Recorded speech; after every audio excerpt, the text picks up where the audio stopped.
Olá, alunos! Eu sou o professor Gelson Ribeiro e na nossa aula de hoje nós vamos falar de órgãos dos sentidos.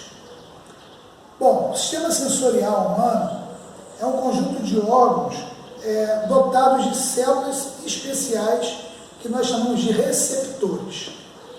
Através dos receptores, o indivíduo ele é capaz de captar estímulos e informações do meio ambiente do ser, ok? Os estímulos eles são transmitidos na forma de impulso nervoso, elétrico, de impulsos elétricos, até o sistema nervoso. Por sua vez, o sistema nervoso ele processa essas informações e traduz em sensações, gerando respostas para o indivíduo. E é assim que nós enxergamos o que, por exemplo, está ao nosso redor. É assim que sentimos quando alguém nos belisca, percebemos se a água do banho ela está fria ou está quente. É assim que nós sentimos o gosto da comida, das coisas que nós comemos, entre outras tantas sensações que nós podemos perceber, ok? Nós humanos temos como principais órgãos do sistema sensorial a nossa pele, que vai dar origem ao tato, a língua, onde podemos sentir o sabor, juntamente com o olfato, o ouvido, na função de audição, nas orelhas externa, média e interna, os olhos, que nos possibilitam a visão, ok? Esses órgãos, eles captam esses estímulos físicos ou químicos, e os transformam em impulsos elétricos que são transmitidos ao sistema nervoso central. A pele, por exemplo, como nós sabemos, é o maior órgão do corpo humano. E além de outras funções, a pele é responsável pelo tato. É através da pele que nós percebemos as sensações de calor e de dor, por exemplo. A pele possui milhares de células receptoras em sua superfície. Vamos conhecer um pouco do nosso tecido epitelial? Vamos lá. Hoje vamos aprender sobre o tato. Você já notou que a esponja tem uma textura áspera e que o algodão é muito suave? Por que será que nós sentimos frio ou calor? Tudo isso ocorre graças ao tato. O tato faz com que possamos detectar, identificar e diferenciar as características dos objetos e do ambiente. É por causa dele que podemos sentir a temperatura de um recipiente, a suavidade de um tecido, a forma de um presente e sentir os espinhos de um cacto. Isso mesmo! O tato também é o responsável pela dor. A pele é o órgão responsável pelo tato. Você sabia que a pele é o maior órgão do nosso corpo? Isso mesmo que você ouviu. Ela cobre o corpo todinho. A pele é dividida em 3 camadas diferentes: epiderme, derme e hipoderme. A epiderme é a camada mais superficial da pele e nos protege de agentes externos, como bactérias, vírus e fungos. Nela, existem pequenos orifícios ou poros pelos quais o oxigênio entra e o suor sai. Olhe para suas mãos. Você está vendo a epiderme. A derme é a camada intermediária da pele. Nela estão os vasos sanguíneos, as glândulas sudoríparas e uma série de receptores responsáveis pela coleta de informações do exterior. Existem vários tipos de receptores. Os corpúsculos de Pacini, responsáveis por sentir a pressão. Os corpúsculos de Meissner, responsáveis por sentir a forma e o tamanho dos objetos. Os corpúsculos de Ruffini, responsáveis por sentir o calor. Os corpúsculos de Krause, responsáveis por sentir o frio. Esses receptores, conectados às terminações nervosas, levam as diferentes sensações para o cérebro. Por último, a hipoderme é a camada mais interna e separa a pele dos órgãos internos. A sua principal função é manter a temperatura do corpo. O pelo da nossa pele nasce nesta camada. Você sabia que temos mais de 100 mil folículos na nossa cabeça? Imagine que encostamos neste prato quente.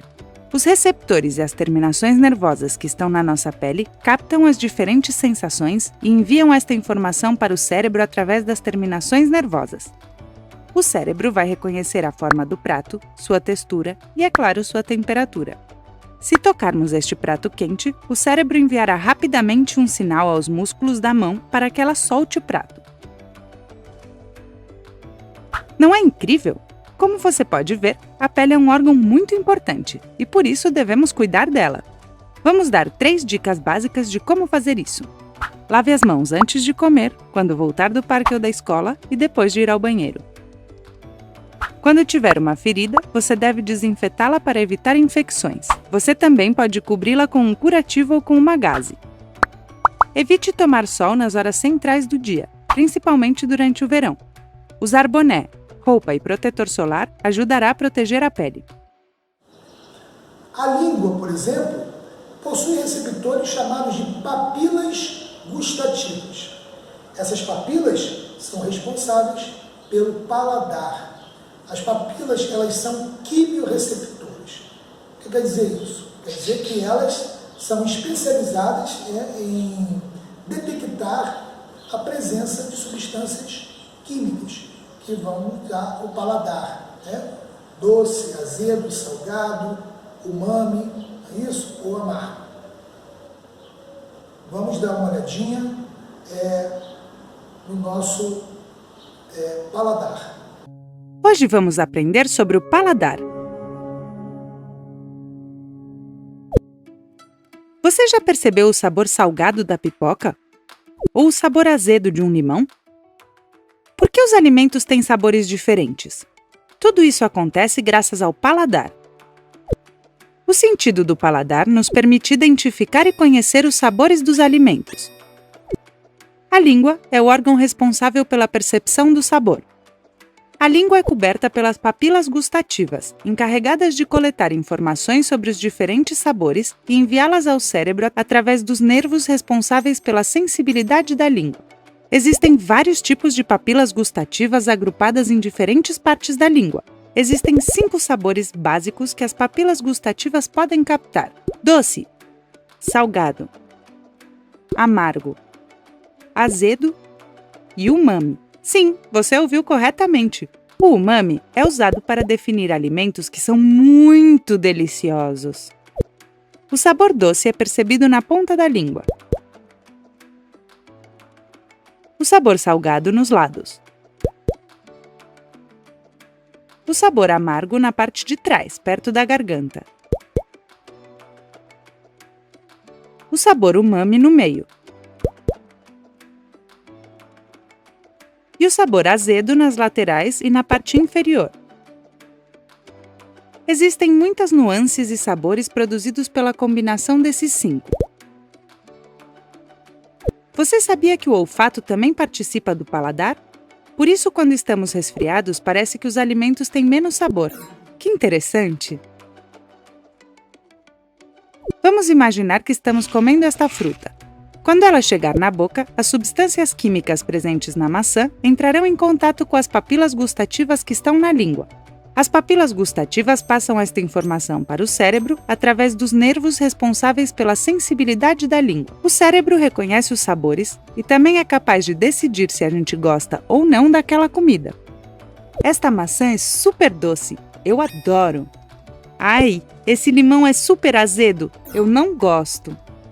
Cada um de nós sentimos os sabores de maneira diferente. É por isso que algumas pessoas podem gostar da mesma comida e de outras não. O sentido do paladar também nos ajuda a proteger a nossa saúde, pois assim não comemos alimentos estragados. Se o sabor não for bom, o cérebro vai enviar sinais para que a gente não continue comendo. Os nossos ouvidos, eles são órgãos responsáveis pela nossa audição e também pelo equilíbrio do corpo humano na região ali do labirinto, que junto com o bulbo e a ponte lá no cérebro, eles coordenam os movimentos e o equilíbrio do corpo humano. Existem células mecanorreceptoras no interior do ouvido. Essas células captam estímulos mecânicos, né, e traduz esses estímulos em impulsos nervosos. Vamos ver um pouco sobre o nosso sistema auditivo. Hoje vamos aprender as partes do ouvido.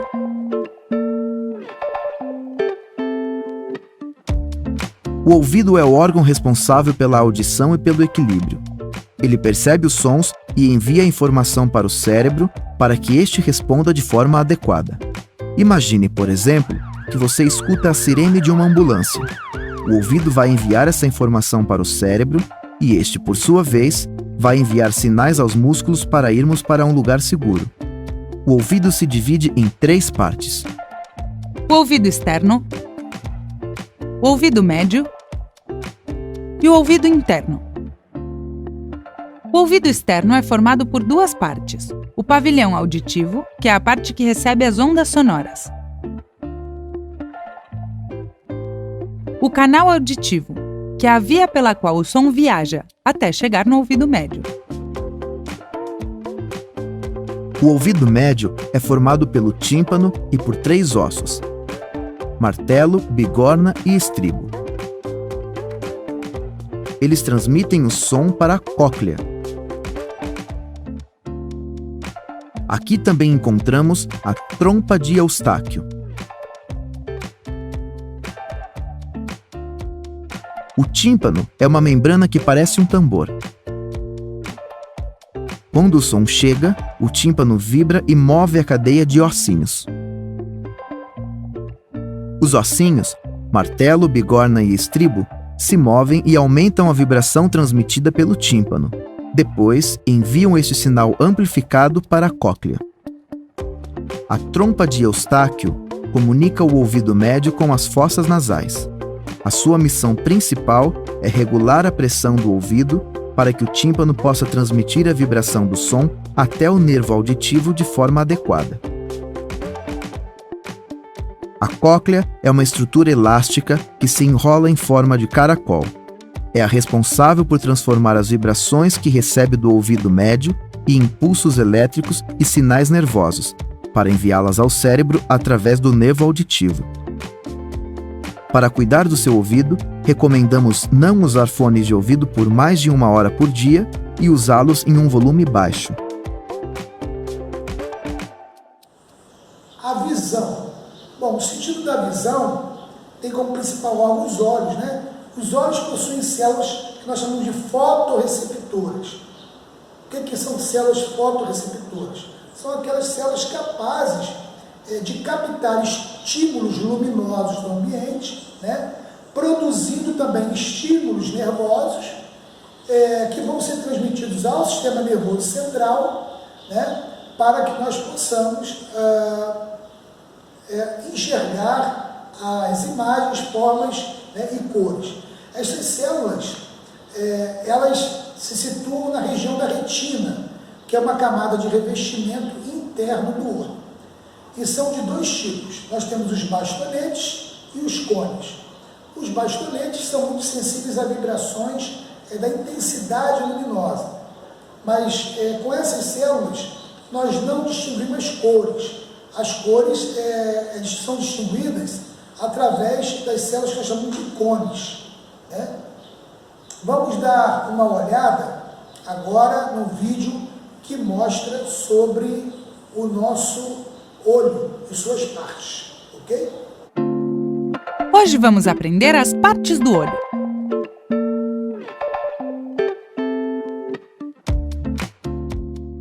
O olho é o órgão do sentido da visão.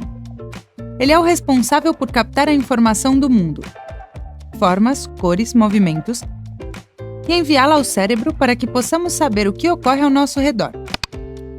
Imagine que você vê um semáforo verde. O olho envia esta informação para o cérebro e este, por sua vez, enviará sinais aos músculos para que possamos atravessar a rua.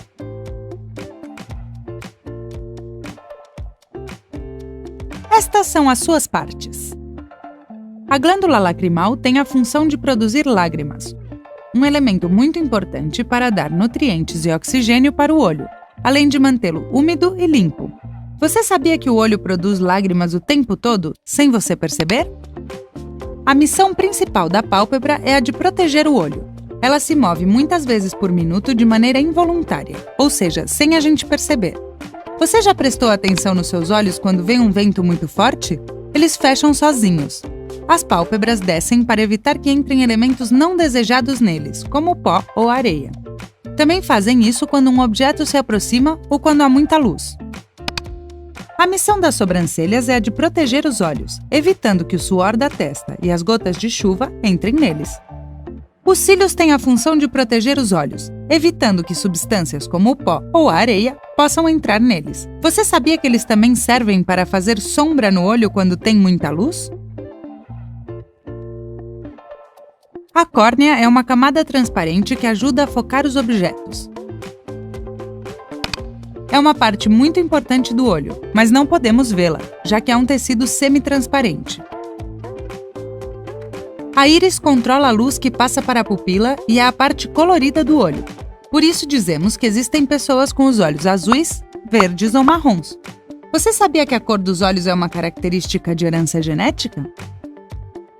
A pupila é um círculo preto situado no centro da íris e permite que a luz entre no olho. Quando tem muita luz, as pupilas ficam pequenas, se contraem. E quando tem pouca luz, as pupilas aumentam de tamanho, dilatam.